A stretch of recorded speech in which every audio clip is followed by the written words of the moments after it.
আচ্ছা, তুমি কি জানো যে তোমার মোবাইলটা হ্যাক হয়ে গেছে কিনা? তোমার মোবাইলটা যদি হ্যাক হয়ে যায় তাহলে কিন্তু হ্যাকারদের হাতে কিন্তু তোমার মোবাইলের সমস্ত কন্ট্রোল চলে যাবে। তুমি মোবাইলে যা কিছু করবে হ্যাকাররা কিন্তু সমস্ত কিছু নিজের হাতেতে কন্ট্রোল করতে পারবে। তোমার ব্যাংক ডিটেলস থেকে সমস্ত কিছু কিন্তু সে তোমার সমস্ত চ্যাটস সমস্ত কিছু তারা দেখতে পারবে, কন্ট্রোল করতে পারবে। তো মোবাইলটা যদি হ্যাক হয়ে যায় কিভাবে বুঝবে? আজকের এই ভিডিওতে কতকগুলো বিষয় নিয়ে আলোচনা করব, যেগুলো তোমাদের মোবাইল যদি এই সিমটমগুলো দেখায় তাহলে কিন্তু বুঝবে যে তোমাদের মোবাইলটা হ্যাক হয়ে গেছে। আর যদি হ্যাক হয়ে যাও কিভাবে এই হ্যাকারদের হাত থেকে মোবাইলটাকে বের করবে, সুরক্ষিত রাখবে, এটাও কিন্তু ভিডিওতে বলে দেবো। তো চলো ভিডিওটিকে শুরু করা যাক। তো এক নম্বর হচ্ছে, তোমাদের মোবাইলে যদি হঠাৎই মোবাইল ব্যবহার করতে করতে হঠাৎই যদি মোবাইলে অ্যাডস চলে আসে, অদ্ভুত বিজ্ঞাপন চলে আসে, তাহলে জানবে তোমাদের মোবাইলটা হ্যাক হয়ে গেছে। দু নম্বর যে সিমটমটা দেখতে হবে সেটা হচ্ছে, তোমাদের মোবাইলে আগের মতোই ব্যবহার করছো, অথচ ডেটা কিন্তু এখন কিন্তু খুবই পরিমাণে বেশি ডেটা খেয়ে নিচ্ছে।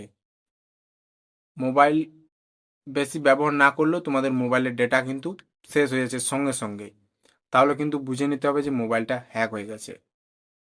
তিন নম্বর যে সিমটমটা দেখতে হবে সেটা হচ্ছে, মোবাইলের ব্যাটারিও কিন্তু খুব তাড়াতাড়ি শেষ হয়ে যাবে। তোমাদের মোবাইলের ব্যাটারি যদি ভালো হয় তবুও কিন্তু মোবাইলের ব্যাটারি তাড়াতাড়ি খুব যদি শেষ হয়ে যায় তাহলে বুঝতে পারবে যে মোবাইলটা হ্যাক হয়ে গেছে। চার নম্বর যে সিমটমটা দেখাবে সেটা হচ্ছে, ধরো তুমি মোবাইলে ক্যামেরা ওপেন করোনি, তবুও কিন্তু ওপরে যে ক্যামেরা ওপেন করলে ওপরে যে একটা গ্রিন আইকন চলে আসে ক্যামেরার, বা যদি তুমি মাইক্রোফোন ব্যবহার করো, রেকর্ডিং করো, তাহলে কিন্তু ওপরে যে মাইক্রোফোনের আইকন চলে আসে গ্রিন রঙের, তো এগুলো যদি ব্যবহার না করা সত্ত্বেও এই আইকনগুলো দেখা দেয় তাহলে জানতে হবে তোমার মোবাইলটা হ্যাক হয়ে গেছে। তো এই সবগুলো যদি দেখায় তোমাদের মোবাইলে তাহলে জানবে তোমার মোবাইল হ্যাক হয়ে গেছে। আর 5 নম্বর সিমটমটা হচ্ছে, তোমাদের মোবাইলে যদি অচেনা অ্যাপস চলে আসে, ধরো তুমি কোনো অ্যাপস অচেনা তুমি ডাউনলোড করোনি, অটোমেটিকলি তোমার মোবাইলে ডাউনলোড হয়ে গেছে অজানা অ্যাপস, এই অ্যাপসগুলির দ্বারা কিন্তু তারা তোমার মোবাইলটাকে হ্যাক করতে পারবে।